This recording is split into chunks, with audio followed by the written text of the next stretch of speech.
अस्सलाम वालेकुम। आज हम लोग फर्स्ट ईयर केमिस्ट्री के न्यूमेरिकल सॉल्व कर रहे हैं। प्रैक्टिकल सेंटर का पेपर है, इंपॉर्टेंट न्यूमेरिकल्स हैं। अगर आखिर में आप लोग इनकी प्रिपरेशन करेंगे तो आपकी एक तरह से रिवीजन भी हो जाएगी। स्टार्ट करते हैं। सबसे पहले हम short question answer section B का पार्ट नंबर 2 में देखें तो और के अंदर सवाल दिया हुआ है, रेट ऑफ रिएक्शन का क्वेश्चन है।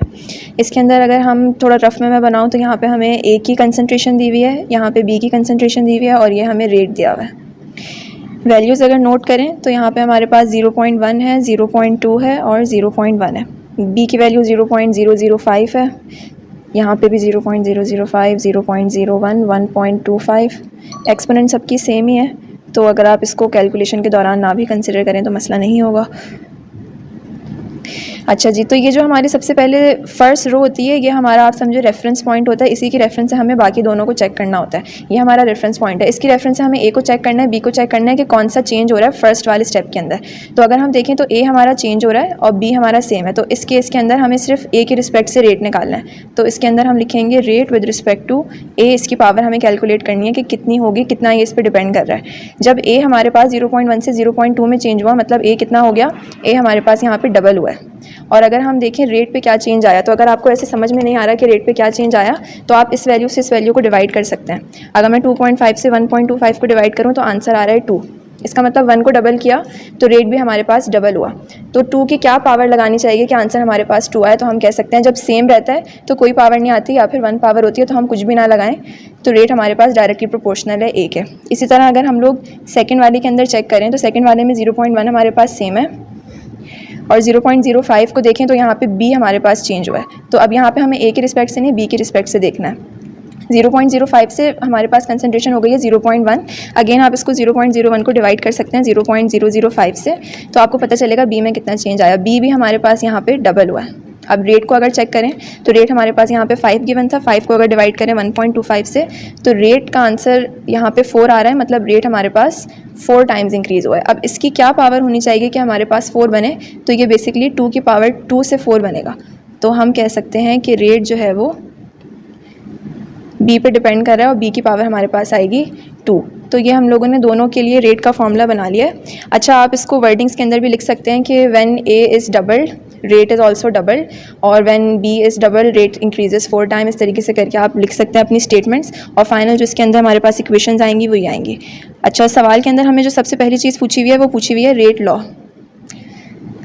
तो कैलकुलेट करना है हमें रेट लॉ। रेट लॉ कैसे आता है,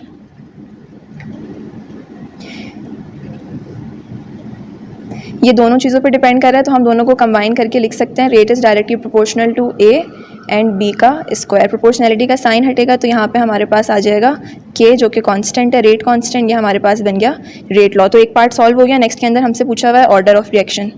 ऑर्डर ऑफ रिएक्शन के लिए सिंपल, इनकी जो एक्सपोनेंट्स होती हैं इसको हम प्लस कर लेंगे,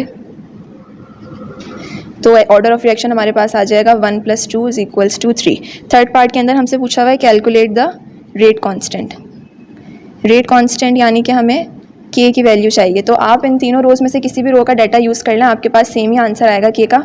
हम फर्स्ट वाले को चूज़ कर लेते हैं, कि हमारे पास इक्वेशन बन गई है rate is equals to K concentration of A divided by concentration of B squared.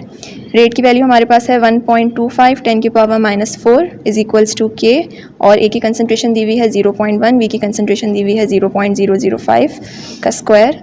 और के फाइंड आउट करने के लिए तो हमारे पास यहाँ पे के को निकालेंगे तो ऊपर रेट की तरफ लिखा हुआ था 1.25 एक्सपोनेंट -4, बाकी दोनों वैल्यूज़ नीचे आके डिवाइड हो जाएंगी 0.1 एंड 0.005 का स्क्वायर। तो ये हो जाएगा 1.25 एक्सपोनेंट -4 0.1 इंटू 0.005 स्क्वायर्ड। ये कट कर देना सब।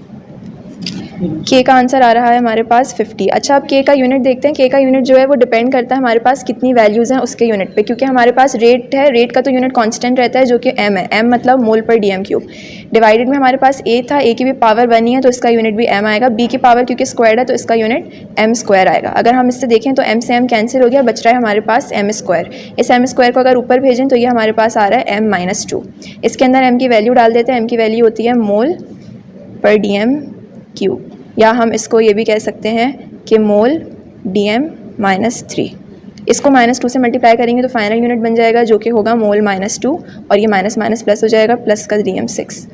तो मोल -2 dm6 ये हमारे पास रेट कांस्टेंट कैलकुलेट हो गया है। ये न्यूमेरिकल सॉल्व हो गया। नेक्स्ट न्यूमेरिकल की तरफ चलते हैं। इसी क्वेश्चन का और में पार्ट दिया हुआ है, क्वेश्चन नंबर 2 का ही पार्ट है ये। Thermochemical process is carried out at a constant pressure. Pressure given है सिंपल हमारे पास 8.42 atm कांस्टेंट प्रेशर है ये। एब्जॉर्ब की है हीट एनर्जी, क्योंकि हीट एनर्जी एब्जॉर्ब की है तो ये पॉजिटिव के अंदर ही लेंगे हम 15.4 किलो जूल्स। किलो है तो हम इसको 10 की पावर 3 जूल से भी शो कर सकते हैं। Volume increases by 4.7 dm³। अच्छा, इनिशियल फाइनल वॉल्यूम नहीं दिया हुआ, सिर्फ और सिर्फ इंक्रीज़ इन वॉल्यूम दिया हुआ है। क्योंकि ये इंक्रीज़ इन वॉल्यूम है तो हम इसे डायरेक्ट डेल्टा वी से शो करेंगे। Delta V is equals to 4.7 dm³ by pushing the piston upward. इसका मतलब है कि हमारे पास एक्सपेंशन वाला केस है। जब एक्सपेंशन वाला केस होता है उसका मतलब है कि वॉल्यूम हमारे पास इंक्रीज़ हो रही होती है। और हमें क्या निकालना है, change in internal energy in kilo joules, delta E निकालना है, question mark in kilo joules.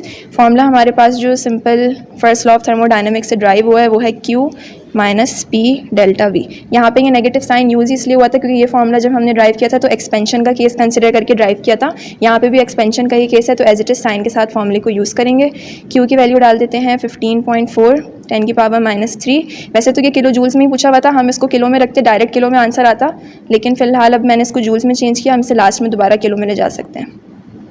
8.42 और वॉल्यूम हमारे पास है 4.7 dm³। तो इसको सॉल्व करके हमारे पास आंसर आ रहा है 15360 जूल्स। अगर हम इसे 1000 से डिवाइड करवा दें तो ये हो जाएगा 15.36 किलो जूल्स। ये हमारे पास इंटरनल एनर्जी आ गई है, न्यूमेरिकल सॉल्व हो गया। नेक्स्ट हम लोग देखते हैं सवाल कौन सा है हमारे पास। इलेक्ट्रॉनिक कॉन्फ़िगरेशन लिखनी है हमें, पार्ट नंबर 3 है और इसका और वाला क्वेश्चन है। इसमें लिखा हुआ है कि right the electronic configuration of the following. Chromium 24 and sulphur का आयन दिया हुआ है बेसिकली, और ये हमारे पास है 16। अच्छा, 24 है, हम लोग को शुरू की जो वैल्यूज़ होती हैं वो याद ही होनी चाहिए। कहाँ तक की वैल्यूज़ होती हैं, 1s2 होता है हमारे पास। लिखना स्टार्ट करते हैं क्रोमियम के लिए। क्रोमियम 24, इसके अंदर कितने इलेक्ट्रॉन्स होंगे आप यहाँ पे मेंशन कर दें, साइड पे ऊपर ही मेंशन कर दीजिएगा कि क्रोमियम में इलेक्ट्रॉन्स कितने होंगे। 24 है, कोई चार्ज नहीं है तो इलेक्ट्रॉन्स 24 ही होंगे। अब हम काउंट करते जाएंगे कि कब हमारे पास 24 इलेक्ट्रॉन्स बन रहे हैं। 1s2, 2s2, 2p6, ये 10 इलेक्ट्रॉन्स हो चुके हैं। 3s2 के बाद हमारे पास 3p6 आता है, ये हमारे पास 18 इलेक्ट्रॉन्स हो गए हैं। और फिर 4s2, 20 इलेक्ट्रॉन्स हो चुके हैं। इन सबको प्लस करेंगे, लास्ट हम लोग 3d में डालेंगे। इसके बाद 3d आता है, क्योंकि हम लोग के पास 3d की कैपेसिटी 10 है लेकिन हमें सिर्फ 4 ही इलेक्ट्रॉन्स बाकी रह गए हैं 24 बनाने के लिए, तो 3d 4 हो जाएगा। तो ये कन्फिग्रेशन हो गई क्रोमियम की। सल्फ़र -2 का मतलब क्या है कि इसके ऊपर नेगेटिव चार्ज आ गया। नेगेटिव चार्ज का मतलब है इसने इलेक्ट्रॉन्स गेन किए हैं। इलेक्ट्रॉन्स गेन किए हैं तो इसका मतलब 16 + 2 18 इलेक्ट्रॉन्स। आसानी के लिए आप ये कह सकते हैं अगर माइनस का चार्ज हो तो इलेक्ट्रॉन्स में प्लस करना होता है, और अगर प्लस का चार्ज हो आयन के ऊपर तो आपको माइनस करना होता है। अच्छा, अब इसके 18 इलेक्ट्रॉन्स के लिए लिखते हैं 1s2, 2s2, 2p6, 3s2, 3p6 count करेंगे तो ये 18 हो रहे हैं। 6 2 2 10 और 6 2 8, 18 इलेक्ट्रॉन्स। तो ये क्वेश्चन भी हमारे पास सॉल्व हो गया। नेक्स्ट न्यूमेरिकल सॉल्व करते हैं। पार्ट नंबर 5 है हमारे पास, कैलकुलेट द मोलैलिटी हमें निकालनी है and lowering in the vapour pressure. Vapour pressure के लोवरिंग को हम शो करते हैं डेल्टा पी से। ये हमें फाइंड आउट करना है of a 15% weight by weight urea solution. अच्छा जी, ये यूरिया का सॉल्यूशन है, यूरिया सॉल्यूशन लिखा हुआ है और 15% वेट बाय वेट लिखा हुआ है। इसका मतलब है कि इस सॉल्यूशन के अंदर जब भी हमें इस तरीके से वैल्यू दी हुई हो वेट बाय वेट की परसेंटेज की फॉर्म में, जो गिवन वैल्यू होगी ये हमेशा हमारे पास सॉल्यूट होगा। और सॉल्वेंट हम लोग कैसे निकालेंगे, क्योंकि ये वेट बाय वेट परसेंटेज की फॉर्म में है तो सॉल्यूट दिया हुआ है। और सॉल्वेंट निकालने के लिए हमें क्या करना होगा, 100 में से इस वैल्यू को माइनस करना होगा तो हमारे पास सॉल्वेंट की वैल्यू आ जाएगी। दोनों ग्राम्स के अंदर हम अज्यूम कर लेंगे क्योंकि यह टोटल 100% में से हमें दिया हुआ है। अच्छा जी, तो इससे हम लोग मासेस निकाल लेंगे। सॉल्यूट जो कि यूरिया है और सॉल्वेंट क्योंकि सॉल्यूशन बनाया और आगे मेंशन भी हुआ है प्योर वाटर, तो सॉल्वेंट हमारे पास वाटर ही होगा। Vapour pressure of pure water दिया हुआ है। प्योर वाटर का जो वेपर प्रेशर है उसको हम P0 से बोलेंगे। जो भी प्योर सॉल्यूशन का वेपर प्रेशर होता है प्योर सॉल्वेंट का, उसे P0 से शो किया जाता है, जिसकी वैल्यू हमारे पास है 17.5 टॉर। अच्छा, अब इससे हम लोग मास निकालते हैं। सबसे पहले मास ऑफ यूरिया, क्योंकि ये 15% है, मैंने बताया ये सॉल्यूट का ही होता है, यूरिया हमारे पास सॉल्यूट है तो मास ऑफ यूरिया आ गया 15 ग्राम्स। नेक्स्ट हम लोग निकालते हैं मास ऑफ वाटर। वाटर का मास कैसे आएगा, 100 - 15 = 85 ग्राम्स। अच्छा जी, अब सबसे पहले मोलैलिटी का फॉर्मूला में देखते हैं हमें क्या क्या वैल्यूज़ रिक्वायर्ड हैं। मोलैलिटी का फॉर्मूला होता है हमारे पास mass divided by molar mass multiply by volume of solution. Volume नहीं होता हमारे पास, मास ऑफ सॉल्वेंट होता है और वो भी केजीज़ के अंदर होता है। क्योंकि हमारी वैल्यू ग्राम के अंदर है तो हम इसे ऊपर मल्टीप्लाई बाय 1000 करते हैं। फॉर्मूला भी ये वाला हम यूज़ डायरेक्ट कर सकते हैं अगर हमारे पास मास की वैल्यू ग्राम्स के अंदर है। इसके लिए हमें एक जो चीज़ फाइंड करनी है वो है मोलर मास ऑफ यूरिया। तो यहाँ पे हम molar mass of urea find कर लेते हैं। कार्बन के लिए 12, ऑक्सीजन के लिए 16, नाइट्रोजन 2 से मल्टीप्लाई हो रहा है तो इसको हम 2 × 14 लिख लेंगे क्योंकि नाइट्रोजन का 14 होता है। हाइड्रोजन का 1 होता है और किससे मल्टीप्लाई हो रहा है ये 2 × 2 = 4। तो हम ये कह सकते हैं कि 4 इसके एटम्स हैं और मल्टीप्लाई हो रहा है ये 1 से। इन सबको जब आप सॉल्व करेंगे तो हमारे पास मोलर मास आ रहा है 60 ग्राम्स। अच्छा जी, तो सिंपल अब वैल्यू डालते हैं। मास यहाँ पे किसका होता है, ये वाला मास हमारे पास सॉल्यूट का होता है। कितना मास गिवन है सॉल्यूट का, 15 गिवन है, मल्टीप्लाई हो रहा है 1000 से, डिवाइड हो रहा है ये हमारे पास 60 से। और मास ऑफ सॉल्वेंट हमें क्योंकि केजी में चाहिए लेकिन हम लोग क्योंकि ग्राम्स में निकाला है तो हम 85 लिख देंगे और इसी वजह से हमने ऊपर 1000 से मल्टीप्लाई किया क्योंकि मास हमारे पास सॉल्वेंट का जो है केजी में नहीं है बल्कि ग्राम्स में। और सिंपल इससे हमारे पास मोलैलिटी का आंसर आ जाएगा जो कि हमारे पास आ रहा है 2.94 मोल्स पर किलोग्राम। अच्छा, अब हमें क्या चाहिए, डेल्टा पी यानी कि lowering of vapour pressure. Lowering of vapour pressure का फॉर्मूला हमारे पास होता है P0 × x2। ये x क्या होता है, x हमारे पास होता है मोल फ्रैक्शन। ये जब हमने फॉर्मूला ड्राइव किया था उस टाइम पे हमने x1 माना था सॉल्यूट को और x2 हमने कंसिडर किया था सॉल्वेंट को। सॉरी, मैंने शायद आगे पीछे कर दिया है। x1 हमारे पास सॉल्वेंट होता है और x2 हमारे पास सॉल्यूट होता है। तो इसमें आगे पीछे वैल्यूज़ नहीं करनी क्योंकि ये पूरी डेरिवेशन ड्राइव इस तरीके से की हुई है। फॉर्मूला इस तरीके से बना है कि x2 हमेशा आपने सॉल्यूट को ही कंसिडर करना है और x1 आपको सॉल्वेंट को ही कंसिडर करना है। तो यहाँ पे मुझे मोल फ्रैक्शन चाहिए सॉल्यूट यानी कि यूरिया का। तो सबसे पहले हम मोल फ्रैक्शन का फॉर्मूला देखते हैं, इसको नाम दे देते हैं equation 1, mole fraction of urea x2। इसके लिए हमारे पास फॉर्मूला है N2 / N1 + N2। इसको फाइंड करने के लिए हमें N2 भी निकालना पड़ेगा और N1 N2 कैलकुलेट करना पड़ेगा। तो इसको हम कैलकुलेट कर लेते हैं। मोल फ्रैक्शन के लिए हमें मोल्स चाहिए यूरिया के और वाटर के, मोल्स ऑफ यूरिया जिसको हमने N2 बोला है क्योंकि अभी मैंने डिस्कस किया 2 हमारे पास हमेशा सॉल्यूट होगा। तो इसके लिए हमारे पास फॉर्मूला होगा N2 = मोल्स का फॉर्मूला होता है मास ओवर मोलर मास। यूरिया का मास हमें कितना गिवन था, 15 ग्राम्स गिवन था। मोलर मास ऑफ यूरिया हमने कैलकुलेट कर लिया है 60। तो 15 / 60 से हमारे पास आंसर आ रहा है 0.25 मोल्स। नेक्स्ट हम लोग कैलकुलेट कर लेते हैं मोल्स ऑफ वाटर और वाटर के मोल्स हैं हमारे पास N1 से शो हो रहा है। फॉर्मूला वही है हमारे पास mass over molar mass. Water का हमारे पास 85 ग्राम मास है और मोलर मास वाटर का कैसे आएगा, वाटर का हाइड्रोजन 2 है जिसका 1 मास होता है और ऑक्सीजन का 16। तो ये हमारे पास बनेगी वैल्यू 18। 85 / 18 हमारे पास आंसर आएगा 4.72 मोल्स। बस अब सिंपल हम लोग सबसे पहले x2 फाइंड कर लेते हैं, N2 / N1 + N2। ये दोनों हमारे पास कंपोनेंट्स हैं सॉल्यूट एंड सॉल्वेंट। N2 की वैल्यू आ गई हमारे पास 0.25 डिवाइडेड बाय N1 एज 4.72 + 0.25। इस पूरे को सॉल्व कर रहे हैं, हमारे पास x2 का आंसर आ रहा है 0.05। इक्वेशन 1 पे आ जाते हैं। इक्वेशन 1 में वैल्यूज़ पुट करनी है। Delta P lowering of vapour pressure चाहिए था। प्योर सॉल्वेंट का हमारे पास pressure multiply by x2। Pure solvent की वैल्यू हमारे पास 17.5 टॉर प्रेशर था इसका और x2 की वैल्यू आई है 0.05। तो इसके अंदर जब हम लोग सॉल्व करेंगे हमारे पास चेंज इन वेपर प्रेशर आ रहा है 0.875 टॉर।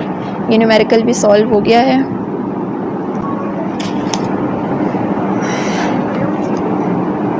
नेक्स्ट न्यूमेरिकल सॉल्व करते हैं। पार्ट नंबर 6 के अंदर हमारे पास ये जो और वाला पार्ट है, chlorine gas is produced on large scale by the electrolysis of NaCl। Determine the volume of chlorine gas at pressure and temperature given है if 200 grams of NaCl is electrolysed. जब भी हमारे पास इक्वेशन गिवन हो तो हम लोग इसको देख सकते हैं कि ये हमारे पास स्टेशियोमेट्री का न्यूमेरिकल होगा। सबसे पहले पूरी इक्वेशन लिख लेते हैं। 2NaCl + 2H2O Cl2 + H2 + 2NaOH। Given mass हम यहाँ पे लिखेंगे और जो उसकी रेफरेंस या मोलर मास होता है वो हम लोग नीचे लिखेंगे।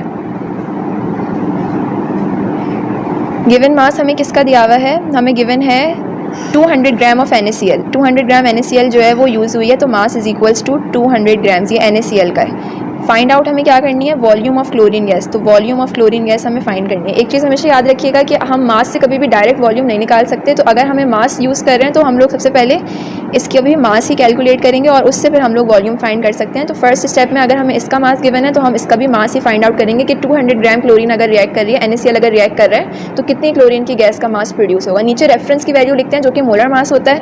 मोलर मास NaCl का अगर हम कैलकुलेट करें तो Na के लिए 23 प्लस क्लोरीन के लिए 35.5 जो कि आ जाएगा 58.5। तो यहाँ पे हम लिख देते हैं 58.5। यहाँ पे 2 मोल्स है, हमें विद रिस्पेक्ट टू इक्वेशन इसको जो है सिंप्लीफाई करना है तो हम इसको मल्टीप्लाई करेंगे 2 से। क्लोरीन हमारे पास Cl2 क्लोरीन का होता है 35.5 जो कि 2 से मल्टीप्लाई होगा तो आंसर आ जाएगा 71। अच्छा जी, तो यहाँ पे हम लिख लेते हैं 71। हम इसको सिंपल रेशो की फॉर्म में सॉल्व करेंगे। हम इसका अगर रेशो बना दें तो ये रेशो इस तरीके से बनेगा कि 200 grams divided by 2/58.5 is equals to mass जो कि रिक्वायर्ड है डिवाइडेड बाय 71। ये बहुत इजी तरीका है स्टोइचियोमेट्री के न्यूमेरिकल्स को सॉल्व करने का कि आप जो भी रिक्वायर्ड है और गिवन है उसकी गिवन वैल्यूज़ लिखें, उसके molar mass with respect to equation लिखें कितने आ रहे हैं और फिर उसके बाद आप उसको डिवाइड करके आंसर इस तरीके से अपने रेशो की फॉर्म में शो कर दें। क्योंकि हमें ये मास चाहिए तो हम इस नंबर को इधर ले जाके मल्टीप्लाई कर देंगे। 200 multiply by 71 divided by 2 into 58.5। तो इससे हमारे पास मास का आंसर आ जाएगा जो कि आ रहा है 121.36 ग्राम्स। मास आ गया, लेकिन मास से हमें वॉल्यूम निकालनी थी। अब हम वॉल्यूम की तरफ बढ़ते हैं। किसी भी चीज़ की वॉल्यूम फाइंड करने के लिए हमारे पास फॉर्मूला होता है molar volume multiply by number of moles. ये मोलर वॉल्यूम क्या होती है, मोलर वॉल्यूम होती है वॉल्यूम ऑक्यूपाइड बाय 1 मोल। 1 मोल जितनी वॉल्यूम ऑक्यूपाई करती है STP पे वो मोलर वॉल्यूम कहलाती है। तो 1 मोल की वॉल्यूम को अगर हम नंबर ऑफ मोल से मल्टीप्लाई कर दें टोटल वॉल्यूम आ जाएगी। मोलर वॉल्यूम की वैल्यू हमारे पास फिक्स्ड होती है जो कि 22.4 dm³ होती है। Multiply by number of moles, क्योंकि नंबर ऑफ मोल्स हमने कैलकुलेट नहीं किए, मास कैलकुलेट किया, तो हम नंबर ऑफ मोल्स की जगह दोबारा से मास अपॉन मोलर मास लिख सकते हैं। मास हमारा आ गया है 121.36 और मोलर मास किसका लेना है, जिसका हमने फाइंड करना है क्लोरीन। तो क्लोरीन का मोलर मास हमारे पास है 71। 22.4 multiply by this value and divided by 71 तो हमारे पास वॉल्यूम का आंसर आ रहा है 38.28 dm³। ये न्यूमेरिकल भी सॉल्व हो गया है। आगे बढ़ते हैं, पार्ट नंबर 10 सॉल्व करते हैं। The KSP of ZnOH2 is given. KSP हमें गिवन है 2.75 10 की power -12 mole cube dm9। Calculate its solubility. Solubility हमें निकालनी है। अच्छा, सॉल्युबिलिटी का यूनिट उन्होंने डिफाइन किया हुआ है कि किस यूनिट के अंदर निकालनी है। सॉल्युबिलिटी हमें निकालनी है ग्राम्स पर dm³ के अंदर। एक चीज़ हमेशा याद रखिएगा, जब भी सॉल्युबिलिटी ग्राम्स पर dm³ के अंदर निकालनी होती है तो उसके लिए हम लोग सॉल्युबिलिटी का फॉर्मूला यूज़ करते हैं molar mass multiply bye concentration. जब भी सॉल्युबिलिटी ग्राम्स पर dm³ में चाहिए, molar mass multiply bye concentration का फॉर्मूला यूज़ होगा। इन केस अगर कभी सवाल में उन्होंने हमसे पूछा हुआ हो कि सॉल्युबिलिटी निकालें मोल पर dm³में, तो इस केस के अंदर जो भी कंसनट्रेशन की वैल्यू होगी वही सॉल्युबिलिटी की वैल्यू होगी। तो अगर ऐसा सवाल आए तो आपने एज इट इज कंसनट्रेशन की वैल्यूज़ को ही सॉल्युबिलिटी से शो करना है, लेकिन अगर इस तरीके से आए तो आपने कंसनट्रेशन को मोलर मास से मल्टीप्लाई करवाना है। अब ये कंसनट्रेशन आएगी कैसे? कंसनट्रेशन निकालने के लिए हम KSP का फॉर्मूला यूज़ करेंगे। सबसे पहले इक्वेशन देखते हैं, ZnOH हमारे पास आइंस में ब्रेक कैसे होता है। अगर ये ZnOH2 है तो ये हमारे पास Zn में प्लस का 2 ब्रेक होगा और 2 OH हैं तो ये 2OH नेगेटिव। इस तरीके से हमारे पास इक्वेशन बनेगी। इस पे अगर हम KSP की इक्वेशन बनाएं तो ये हो जाएगा Zn+2 एंड OH नेगेटिव, और क्योंकि इसका 2 है तो यहाँ पे स्क्वायर आ जाएगा। अच्छा, अब इसके अंदर हम लोग, क्योंकि हमें इनकी वैल्यूज़ नहीं पता तो हम x से शो कर सकते हैं। इसके अंदर x आएगा, क्योंकि यहाँ OH के पीछे 2 है तो यहाँ पे हम इसको 2 से मल्टीप्लाई कराएंगे 2x, और बाहर भी एक 2 आएगा। हमेशा याद रखिएगा कि KSP की इक्वेशंस में जब भी अगर आपके पास नंबर ऑफ मोल्स गिवन है वो पावर में भी आएंगे और वो x के साथ भी मल्टीप्लाई होंगे। KSP की वैल्यू हमारे पास है 2.75 10 की पावर -12। इनको अगर हम खोलें तो ये हो जाएगा x एंड 2 2 4 x², ये मल्टीप्लाई होकर बन जाएगा 4x³। और यहाँ पे हमारे पास क्या चल रहा है 2.75 10 की पावर -12। x³ को इधर छोड़ते हैं, 4 को इससे ले जाके डिवाइड कर देते हैं तो हमारे पास x³ का आंसर आ रहा है 6.875 10 की पावर -13 x³ का आंसर है। और क्योंकि हमें सिर्फ एक x चाहिए तो इस क्यूब को ख़त्म करने के लिए हम दोनों तरफ क्यूबिंग ऑन बोथ साइड्स कर देते हैं, cube root on both sides कर देते हैं। Cube root on both sides लेंगे हम लोग तो इससे ये कैंसिल हो जाएगा, x आ जाएगा और इसका क्यूब रूट आप कैलकुलेटर से फाइंड आउट कर सकते हैं। कैलकुलेटर में आप लोग सिंपल शिफ्ट दबा के ये वाला बटन दबाएं क्योंकि इसके ऊपर ये क्यूब रूट वाला सिंबल बना हुआ है, बल्कि ये किसी का भी रूट है, आप यहाँ पे पावर इसकी लगा दें। इंडेक्स बेसिकली जो होती है, तो क्योंकि क्यूब है तो इसकी इंडेक्स आ जाएगी 3 और अंदर वैल्यू डालेंगे 6.875 एक्सपोनेंट -13। इससे हमारे पास आंसर आ रहा है x का 8.825 इंटू 10 की पावर -5। क्योंकि ये कंसनट्रेशन है तो हम इसे शो करेंगे मोल पर dm क्यूब से। बस अब लास्ट स्टेप सॉल्युबिलिटी फाइंड करनी है, तो हम इस मोलर मास को मल्टीप्लाई कर देते हैं कंसनट्रेशन से। मोलर मास किसका चाहिए? मोलर मास हमें चाहिए ZnOH2 का।